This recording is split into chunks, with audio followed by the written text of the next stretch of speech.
अस्सलाम वालेकुम स्टूडेंट्स, हमारा आज लेक्चर नंबर 17 है और आज से हम वीक नंबर 5 के जो कंटेंट्स हैं वो हम स्टार्ट कर रहे हैं। अब इसमें सबसे पहला जो हमारा टॉपिक जो हम इसमें डिस्कस करेंगे वो है मैनिपुलेटर्स। मैनिपुलेटर्स अभी तक आप लोग C++ में यूज करते हुए आए हैं, एक मैनिपुलेटर एटलीस्ट आप यूज करते आए हैं। आज हम इनको देखेंगे कि वो बेसिकली है क्या। ENDL आपने यूज किया है, ठीक है, वो बेसिकली आपके पास क्या है, एक मैनिपुलेटर है। मैनिपुलेटर्स आपके पास क्या होते हैं C++ के अंदर, ये आपके ऑपरेटर्स हैं जो कि आपके आउटपुट को फॉर्मेट करने के लिए इस्तेमाल होते हैं, ठीक है। दूसरे लफ्जों में हम ये कह सकते हैं कि these are the formatting instructions, manipulators are the formatting instructions that are inserted directly into a stream. अब जो स्ट्रीम है उसमें आपकी जो मैनिपुलेटर्स हैं वो डायरेक्टली इंसर्ट होते हैं, यानी कमांड्स जो हैं वो स्ट्रीम्स को डायरेक्टली दी जाती है, ठीक है। मैनिपुलेटर्स जो हैं आपके मॉडिफायर्स हैं बेसिकली आपके या ये आप कह लें कि ये आपके जो आईओ स्ट्रीम है उनको मॉडिफाई करते हैं। ये जो दो ऑपरेटर्स हैं हमारे आईओ स्ट्रीम के, इंसर्शन एंड एक्सट्रैक्शन ऑपरेटर, उनके जरिए जो है आउटपुट को स्ट्रीम में मौजूद इनपुट और आउटपुट को मॉडिफाई करते हैं, ठीक है। तो आपके जो मैनिपुलेटर्स हैं ये सिर्फ आपकी आईओ स्ट्रीम को इंसर्शन और एक्सट्रैक्शन ऑपरेटर के जरिए ही मॉडिफाई करते हैं, या आप ये कह सकते हैं कि हम इन मैनिपुलेटर्स को इंसर्शन और एक्सट्रैक्शन ऑपरेटर के साथ ही यूज कर सकते हैं, ठीक है। अब ये इंसर्शन के साथ यूज होने वाले अपने मैनिपुलेटर्स हैं, एक्सट्रैक्शन के साथ आपके अपने मैनिपुलेटर्स हैं। आप लोगों ने जो ENDL new line manipulator use किया था वो आप एक्सट्रैक्शन इंसर्शन ऑपरेटर के साथ, जो स्ट्रीम इंसर्शन ऑपरेटर है उसके साथ आप यूज करते थे, ठीक है। अब मैनिपुलेटर्स जो हैं वो बेसिकली जो डेटा को अफेक्ट करते हैं ये उन डेटा को अफेक्ट करते हैं जो कि स्ट्रीम में उनके बाद आते हैं, यानी आपने पहले मैनिपुलेटर दिया और उसके बाद जो डेटा आ रहा है वो उसको अफेक्ट करेंगे। फॉर एग्जांपल अगर आप यहाँ पे कहते हैं ENDL और आगे यहाँ पे आप कोई इसको वैल्यू या कोई मैसेज दे देते हैं तो यहाँ पे ये क्या होगा कि ENDL का मतलब कि न्यू लाइन है, यानी आपके पास ये जो x की वैल्यू है वो न्यू लाइन पर जाएगी। ऐसा नहीं होगा कि यहाँ पे लेट सपोज आपने कोई और वैल्यू दी हुई है A, वो आपकी न्यू लाइन पर जाएगी, ठीक है। तो आपके जो मैनिपुलेटर्स हैं ये सिर्फ उन डेटा को स्ट्रीम में अफेक्ट करते हैं जो कि इनके बाद आते हैं, ठीक है। इनसे जो पहले आने वाला जो डेटा है उनके ऊपर ये कोई अफेक्ट नहीं करते, उनको कोई उसके ऊपर कोई असर नहीं डालते, उनको प्रोसेस नहीं करते, ठीक है। ये जो फॉर्मेट करेंगे आउटपुट ये किस डेटा का करेंगे, जहां पे आपके पास जो डेटा जो मैनिपुलेटर के बाद आएगा। दूसरे लफ्जों में जिस डेटा को आपने फॉर्मेट करना हो आप उससे पहले क्या करेंगे, उससे पहले आप उसका करस्पॉन्डिंग मैनिपुलेटर जो है वो आप डिफाइन करेंगे। आपने जो इंसर्शन या एक्सट्रैक्शन ऑपरेटर है उसके साथ आपने मैनिपुलेटर ऑपरेटर देना है और उसके बाद फिर आपने वो डेटा बताना है जिसकी आपने फॉर्मेटिंग करनी है, ठीक है। अब मैनिपुलेटर्स इस तरह आपके पास बहुत सारी टाइप्स के हैं, लेकिन ब्रॉडली इनको हम दो कैटेगरीज में डिवाइड कर सकते हैं, दो ग्रुप्स में डिवाइड कर सकते हैं। एक आपके पास वो मैनिपुलेटर्स हैं जो कि आर्ग्यूमेंट्स लेते हैं, ठीक है, यानी मैनिपुलेटर्स विद आर्ग्यूमेंट्स।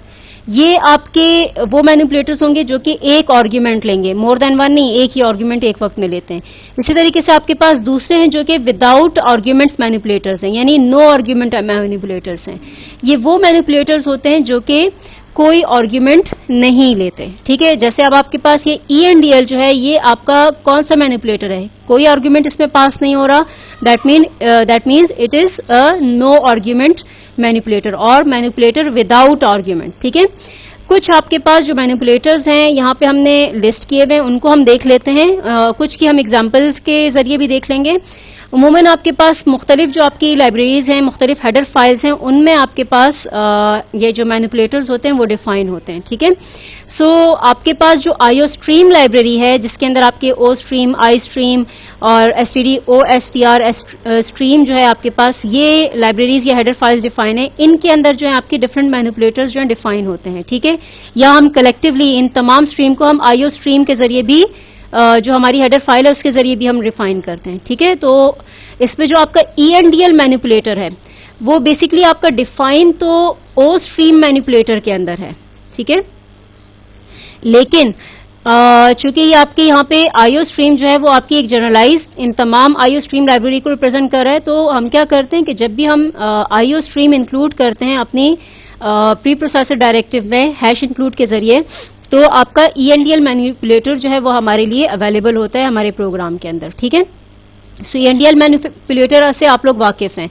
ये बेसिकली क्या करता है, न्यू लाइन जो है वो आपका एंटर करता है और उसके बाद जो है आपके पास ये न्यू लाइन जैसे एंटर होगा वो क्या कर देगा, ये फ्लश कर देता है, यानी आपकी आउटपुट जो है वो स्क्रीन के ऊपर राइट कर दी जाती है या फाइल के ऊपर राइट कर दी जाती है, ठीक है।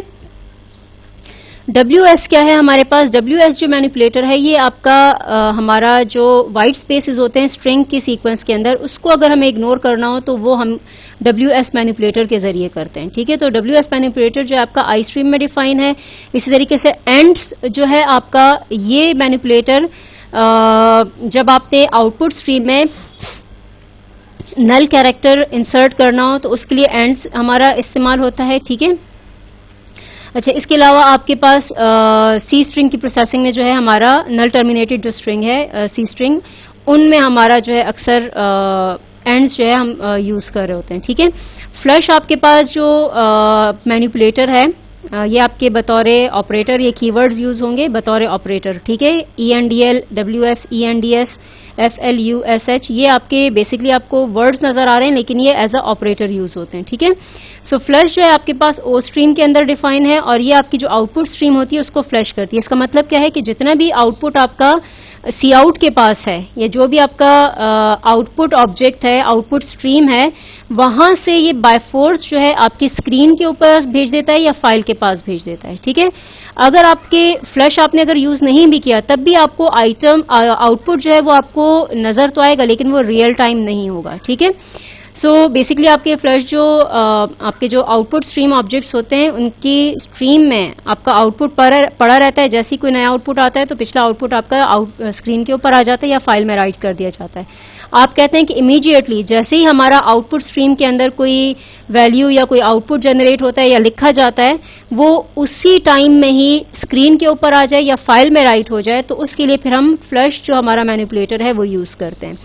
अच्छा, अब इसमें आपके पास एक और टाइप ऑफ मैनिपुलेटर्स हैं जो कि IO मैनिप के नाम से जो हमारे पास एक हेडर फाइल है उसमें डिफाइन है।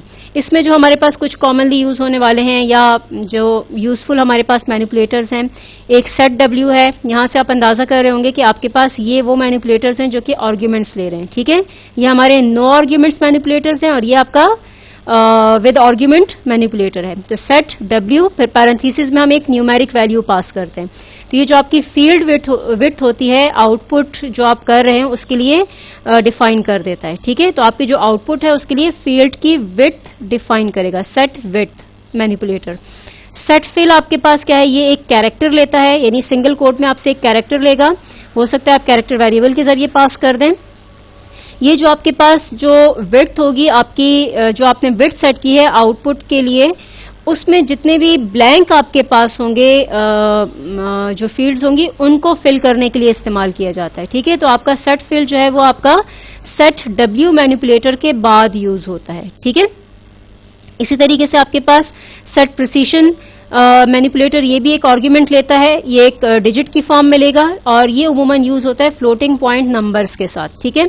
इसमें आपके पास ये जो प्रिसीशन है, डेसिमल पॉइंट के बाद कितने नंबर ऑफ डिजिट्स आने चाहिए फ्लोटिंग पॉइंट वैल्यू में, वो आप यहां पे सेट प्रिसीशन के जरिए सेट करते हैं। इसी तरीके से आपके पास कुछ और मैनिपुलेटर्स हैं, जैसे सेट बेस, आगे वैल्यू देते हैं कि आपकी जो न्यूमेरिक वैल्यू है उसकी आप बेस सेट करते हैं, जैसे बेस 10, बेस 8, बेस 9 या बेस 16 हो गया, ठीक है। सेट बेस सेट करना, आपकी जो न्यूमेरिक वैल्यू है आपने किस नंबर सिस्टम में आप दे रहे हैं उसकी बेस आप सेट करते हैं यूजिंग सेट बेस मैनिपुलेटर। अच्छा, set IOS flags and reset IOS flags, ये आपके जो है जो आपके IOS जो आपकी ऑपरेशंस परफॉर्म होती हैं, फाइल आपकी जो ऑपरेशंस परफॉर्म होती हैं उसके साथ आप यूज कर रहे होते हैं, ठीक है। इसके अलावा आपके पास कुछ और मैनिपुलेटर्स हैं जो कि IOS के नाम से एक हेडर फाइल में डिफाइन है। इसमें आपके पास जो मैनिपुलेटर्स हैं, यहां पे आप देख रहे होंगे कि ये आपकी विदाउट आर्ग्यूमेंट्स मैनिपुलेटर्स हैं, जिसमें आपके पास शो पॉज, इसका मतलब है कि आप एक जो पॉजिटिव साइन है उसके साथ आप बाय फोर्स कहना चाहते हैं कि जो नंबर है उसके साथ पॉजिटिव साइन जो है वो शो करो। नॉर्मली आपका जो नंबर लिखा होता है वो विदाउट साइन होता है, आप कहते हो कि इसके साथ ये पॉजिटिव नंबर है तो पॉजिटिव साइन आना चाहिए, या बात बात ऐसा होता है कि पॉजिटिव साइन नंबर्स के साथ आ रहा होता है, एनवायरमेंट इस तरह की सेटिंग होती है, आप चाहते हैं कि नहीं, ये जो पॉजिटिव साइन है ये नजर ना आए, तो फिर हम कहते हैं नो शो पॉज। ठीक है, फिर इस तरीके से शो बेस, आपकी जो न्यूमेरिक वैल्यू है उसकी जो बेस है वो शो करता है। इस तरीके से upper case, no upper case, आपके पास ये आपकी जो न्यूमेरिक वैल्यूज हैं उनको अपर एंड लोअर केस में जो है रिप्रेजेंट करता है। इस तरीके से फिक्स्ड एंड साइंटिफिक जो है ये आपकी जो सेट प्रिसीशन मैनिपुलेटर है उसके साथ यूज होता है। ठीक है, फ्लोटिंग पॉइंट वैल्यूज को डेसिमल नोटेशन में शो करता है, यानी डेसिमल पॉइंट की फॉर्म में शो करता है। 4.78 ये हमारी डेसिमल नोटेशन आ गई। ठीक है, इसी तरीके से अगर आप कहते हैं कि जो साइंटिफिक नोटेशन में शो करे तो फिर आपके पास ये होता है 4 एक्सपोनेंट और लेट सपोज प्लस और आगे 0.3 या कुछ इस किस्म की आपके पास वैल्यू आ जाती है। ठीक है, तो ये हमारी जो एक्सपोनेंट फॉर्म में हमें दिखाता है कैपिटल या स्मॉल ई के साथ, इसको हम साइंटिफिक नोटेशन कहते हैं। ठीक है, तो हमारे जो फ्लोटिंग पॉइंट नंबर है वो फिक्स यानी डेसिमल नोटेशन में नजर आएगा या साइंटिफिक नोटेशन में नजर आएगा। ये हमारा फिक्स्ड एंड साइंटिफिक जो मैनिपुलेटर्स हैं ये हमारे यूज होते हैं। अब ये जो दोनों मैनिपुलेटर्स हैं ये सेट प्रिसीशन मैनिपुलेटर के साथ यूज होते हैं। ठीक है, हेक्स आपके पास है, हेक्स डैक यानी डेसिमल के लिए है, hex hexadecimal, dec decimal value, और ऑक्ट जो है आपका ऑक्टल नंबर के लिए इस्तेमाल होता है।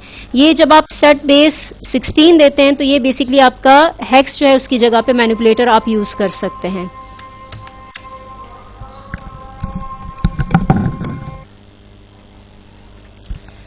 अच्छा, इसमें हमारे पास सेट बेस 16 का मतलब ये है कि आपका जो नंबर है वो हेक्साडेसिमल में नजर आएगा, इस तरीके से इंटरप्रेट होगा। इसी तरीके से आपने डेसिमल जो है वो सेट बेस का 10 का इक्विवेलेंट है, ऑक्ट आपका मैनिपुलेटर सेट बेस 10 का इक्विवेलेंट है। इसके अलावा आपके पास लेफ्ट और राइट ये जो दो मैनिपुलेटर्स हैं ये आपकी जो आउटपुट है उसको लेफ्ट या राइट पर अलाइन करते हैं या एडजस्ट करते हैं। ठीक है, अब कुछ एग्जांपल्स हम देख लेते हैं। इसमें सेट में प्रिसीशन मैनिपुलेटर जो है वो थोड़ा सा आपका यहाँ पे जरा डिटेल में डिस्कस किया है, मे भी शायद आपको कहीं पे जरूरत पड़ जाए। सो ये याद रखना है कि जो आपके ये फिक्स्ड और साइंटिफिक कीज हैं ये बेसिकली आपके सेट प्रिसीशन मैनिपुलेटर के साथ यूज होते हैं। ठीक है, अब जो हमारे पास कुछ एग्जांपल्स हैं जिसमें आप लोग वाकिफ हैं ENDL के साथ, वो हम देखते हैं। सबसे पहले ये हमने एक फाइल बनाई हुई है जो मैनिपुलेटर को प्रेजेंट करेगी। ठीक है, यहाँ पे देखिए हमारे पास ENDL मैनिपुलेटर हम लोग अक्सर यूज करते आए हैं। सो यहाँ पर इसका मतलब आप लोग समझ गए होंगे कि हमारे पास ये फर्स्ट हमारे पास आउटपुट आएगी, उसके बाद यहाँ पे देखें ये जो ENDL है इसके ऊपर असर नहीं डालेगा, ये आउटपुट आएगा, उसके बाद कर्सर को नीचे लाइन पर भेजेगा, यानी लाइन को एंड कर देगा और जो नेक्स्ट वैल्यू है वो आपकी यूनिवर्सिटी वो नेक्स्ट लाइन के ऊपर आएगी। ठीक है, तो ये मैनिपुलेटर इसके अफेक्ट कर रहा है, ये आपके पास इसके ऊपर कोई इफेक्ट नहीं डाल रहा। ठीक है, इसी तरीके से हमने एक इंटीजर वेरिएबल लिया है x के नाम से और कुछ एक वैल्यू हमने स्टोर कर दी है 1 2 3 4। अब यहाँ पर देखिए हमारे पास जो हम आउटपुट दे रहे हैं वो क्या है, number is x, number is और x की वैल्यू लेके प्रिंट करवा रहे हैं। यहाँ देखिए नॉर्मली मैं जब भी यहाँ पे हम ऐड करते थे तो यहाँ हम एक स्पेस डाल देते थे, लेकिन आज हमने यहाँ पे स्पेस नहीं डाला। तो देखिए आपके पास क्या रिजल्ट आएगा, और ये जब आपके पास रिजल्ट आउटपुट होगा तो आपके पास न्यू लाइन जो है वो इंसर्ट हो जाएगा। ठीक है, यानी हम ये आउटपुट देने के बाद जो है मैनिपुलेटर को यूज कर रहे हैं। सो इसको हम रन करते हैं, चेक करते हैं हमारे पास क्या आउटपुट आएगा। ये देखें करतबा, फिर उसके बाद न्यू लाइन यूनिवर्सिटी, फिर उसके बाद यूनिवर्सिटी के बाद ENDL था, फिर हमारे पास न्यू लाइन नंबर इज और आगे नंबर आ गया, फिर उसके बाद न्यू लाइन आ गया। ठीक है, अब यहाँ ख्याल रखिएगा कि इज और इसके नंबर के दरमियान कोई आपका स्पेस नहीं आ रहा है। सो यहाँ पे हम चाहते हैं या तो हम स्पेस ऐड करेंगे या फिर हमारे पास इसका सेट विड्थ मैनिपुलेटर, उससे भी हम काम ले सकते हैं। अच्छा, जिस आउटपुट को हमें फॉर्मेट करना हो उससे पहले हमने मैनिपुलेटर देना है, यानी हमने यहाँ पे मैनिपुलेटर दिया है कि नंबर इज मेरे पास स्क्रीन के ऊपर आउटपुट होगा, लेकिन उससे पहले हमने यहाँ पे ये डिफाइन किया है कि इसकी जो फील्ड विड्थ है वो क्या होगी, 15 स्पेसिफाई होगी। यहाँ पे आपके पास नंबर ऑफ जो कैरेक्टर्स हैं वो बेसिकली 15 से कम ही हैं। ठीक है, तो ये आपके ये जो पूरी स्ट्रिंग वैल्यू है ये आपकी 15 जो कैरेक्टर्स हैं ये स्पेस आपकी स्क्रीन के ऊपर लेगा। जितने में आपके पास ये नंबर इज आएगा वो वहां पे आपका आ जाएगा, बाकी जो आपके पास स्पेसेस हैं जो बाकी आपके पास होंगे वो खाली रह जाएंगे। मसलन आपके पास इसमें कैरेक्टर्स हैं 1 2 3 4 5 6 7 8 9, यानी ये 9 जो फील्ड्स हैं आपके पास, उसमें आपके पास ये कैरेक्टर्स आ जाएंगे। बाकी जो आपके पास 10, 11, 12, 13, 14, 15, 6 जो आपके पास फील्ड्स की जो जगह बचेगी वो आपके पास खाली रहेगी। फिर इसी तरीके से हम यहाँ पे सेट W7 करें, यानी हम 7 डिजिट्स में अपना नंबर जो है डिस्प्ले करना चाहते हैं। एक्चुअली हमारे पास यहाँ पे 4 डिजिट्स हैं, लेकिन ये नंबर जो डिस्प्ले होने के लिए जो स्पेस लेगा वो 7 डिजिट की लेगा। ठीक है, तो 4 डिजिट्स में ये, और बाकी आपके पास 2 डिजिट्स की जो जगह है वो खाली रह जाएगी। सो इसको रन करके देखते हैं। सो ये देखिए आपके पास, ये आपके पास यहां से काउंट करें, ये फील्ड विड्थ यहां से काउंट करें, यहां तक आपके पास ये 15 डिजिट्स आ जाता है। इस तरीके से फिर इसके बाद जो आपके पास फील्ड विड्थ आ रही है वो अप टू यहां तक 7 डिजिट आ गया। तो ये देखिए हमारे पास ये आउटपुट हमारा, ये दोनों आपको नजर आ रहे हैं। विदाउट सेट डब्ल्यू आपका आउटपुट आ रहा है और विद सेट डब्ल्यू मैनिपुलेटर आपका आ गया। ठीक है, इसी तरीके से हम इसको थोड़ा सा और फॉर्मेट कर सकते हैं, थोड़ा सा और इसको रिफाइन कर सकते हैं। यहां हमने क्या दिया हुआ है कि उसी तरीके से 15 विड्थ हमने ली है, नंबर इज हमारा आउटपुट है। ठीक है, एक्स के लिए हमने यहाँ पे 8 विड्थ ली है, लेकिन यहां हमने क्या कहा है कि जो खाली जो फील्ड्स रह जाती हैं, जो फील्ड्स खाली रह जाएंगी उनको स्टार के साथ क्या करो, फिल कर दो। ठीक है, तो हमने यहाँ पे सेट फिल मैनिपुलेटर यूज किया है। सो पहले सेट डब्ल्यू मैनिपुलेटर और फिर उसके बाद सेट फिल मैनिपुलेटर हमने यूज किया है। तो जहां जहां पे आपके पास ये जो आपका टेक्स्ट है डिस्प्ले होगा उस नंबर ऑफ फील्ड्स में, और उसके बाद जो आपके पास स्पेस है वो क्या होगा, स्टार से फिल हो जाएगा। ठीक है, सो इसको अब रन करके देखते हैं, कंपाइल करके। ये देखिए आपके पास, ठीक है, जो आपके पास वो जो ब्लैंक्स थे वो पैडेड फॉर्म में थे, अब यहाँ पे आपके पास वो ब्लैंक्स जो हैं वो फिल हो गए विद स्टार यहाँ पे भी। और आगे आपके पास देखिए सेट फिल जब आपका आ गया सेट डब्ल्यू के लिए, तो अब ये डिफॉल्ट हो गया किसके लिए, अगले आने वाले जितने भी सेट डब्ल्यू मैनिपुलेटर्स हैं उसमें आपके पास सेट फिल के लिए यही कैरेक्टर यूज होगा। अगर आप चाहते हैं कि इस सेट डब्ल्यू के लिए एक डिफरेंट कैरेक्टर यूज हो तो सेट डब्ल्यू के बाद फिर आप सेट फिल दोबारा से रिपीट कर देंगे। ठीक है, सो नेक्स्ट आउटपुट स्टेटमेंट हम देखते हैं, इसमें हमने क्या दिया हुआ है। एक चीज आप देखें कि हमारे पास जो आउटपुट आ रहा है इसमें आपका टेक्स्ट जो है वो आपका वो भी राइट हैंड साइड पे नजर आ रहा है, नंबर जो है वो भी आपके पास राइट हैंड साइड पे नजर आ रहा है। हम चाहते हैं कि जो हमारा ये जो टेक्स्ट है ये लेफ्ट हैंड साइड पर हो। ठीक है, और इसी तरीके से जो हमारे पास नंबर है, जैसे हम नॉर्मली लिखते हैं कि नंबर आपके पास राइट हैंड साइड पर आ जाए, तो यहां हमने left and right manipulator use किए। यानी हमने यहाँ पे सी आउट में कहा है कि लेफ्ट मैनिपुलेटर यानी अलाइन कर दो लेफ्ट हैंड साइड पर। फिर उसके बाद हमने फील्ड विड्थ सेट की आउटपुट के लिए। फिल कैरेक्टर इस दफा हमने माइनस का कर दिया है, डैश का कर दिया है। ठीक है, आप कोई भी कैरेक्टर ले सकते हैं, और ये हमारे पास आउटपुट हो गया। फिर उसके बाद हमारे पास दोबारा हम कह रहे हैं कि जो नेक्स्ट हमारा आउटपुट आएगा यानी वेरिएबल एक्स से जो वैल्यू आएगी वो राइट हैंड साइड पर आपका पैड अलाइन होगा, राइट हैंड साइड पर आपका आउटपुट होगा। और फील्ड विड्थ हमने 8 रखी हुई है, लेकिन साथ में हमने कहा है कि जो ब्लैंक आपके पास फील्ड्स होंगी उसको 0 के साथ जो है फिल कर दो। ठीक है, और उसके बाद न्यू लाइन आ गया। सो यहां से हम इसको रन करके देखते हैं। आपके पास देखिए अब ये आपके पास निस्बतन बेहतर आ रहा है। आप चाहें तो ये जो आपके पास फील्ड है ये आप इसको खत्म भी कर सकते हैं, स्पेस भी रख सकते हैं। सो नंबर इज वो आपके पास ब्लैंक आपके पास 1 2 3 4 5 6, ये देखिए आपके 6 जो हैं आपके हाइफन यहाँ पे रिपीट हो चुके हैं। इस तरीके से 4 आपके पास जो डिजिट्स हैं, बाकी आपके पास 1 2 3 4, ये 4 आपके पास 0 जो है इसके साथ फिल हो चुका है। तो ये होगी हमारे पास सेट मैनिपुलेटर्स, आपकी सेट विड्थ मैनिपुलेटर। आप अपने आउटपुट को किस तरीके से फॉर्मेट कर सकते हैं। प्रिसीशन का हम क्विकली देख लेते हैं। प्रिसीशन चूंकि हमारे पास फ्लोटिंग वैल्यूज के साथ यूज होती हैं, तो यहां हम क्या कर रहे हैं कि अपनी जो फ्लोटिंग पॉइंट नंबर है, जैसे हमारे पास ये एक नंबर है 0984.78, कोई भी आप नंबर दे सकते हैं, इसको हम फिक्स्ड डेसिमल पॉइंट की शक्ल में डिस्प्ले करना चाहते हैं। और प्रिसीशन हमने क्या रखी है, 3 डिजिट तक रखी है। ठीक है, डेसिमल पॉइंट के बाद देखें कितने डिजिट्स हैं, 2 डिजिट्स हैं, तो ये आपको 3 डिजिट में आपको दिखाएगा। और साइंटिफिक ये आपके पास ये आपको एक्सपोनेंट की फॉर्म यानी डेसिमल पॉइंट में नहीं, एक्सपोनेंट की फॉर्म में दिखाएगा। सो फाइल को सेव करके रन करते हैं, कंपाइल कर लेते हैं। तो ये देखें आपके पास 984.78 और 3 डिजिट को पूरा करने के लिए 0 ऐड कर दिया। इस तरीके से 9.848 एक्सपोनेंट प्लस 002 आपके पास आ गया। ठीक है, तो ये देखिए आपके पास साइंटिफिक नोटेशन।